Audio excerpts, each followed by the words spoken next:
রমজানি সব ধরনের নিত্যপণ্যের দাম নিয়ন্ত্রণে রাখতে সরকার সব ধরনের ব্যবস্থা নেওয়া হয়েছে বলে জানিয়েছেন অর্থ উপদেষ্টা সালেউদ্দিন আহমেদ।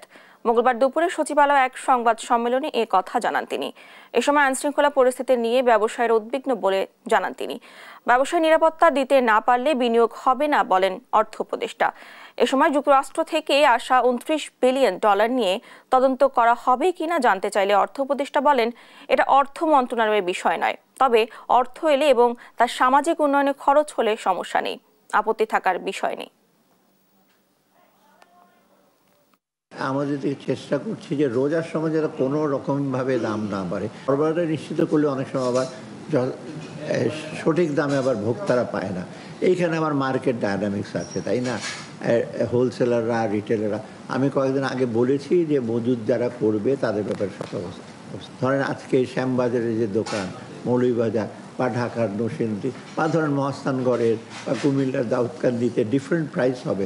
প্রাইসটা ভেরিয়েশন করবে হয়তো ট্রান্সপোর্ট কস্ট, এর বেশি তো করার কথা না।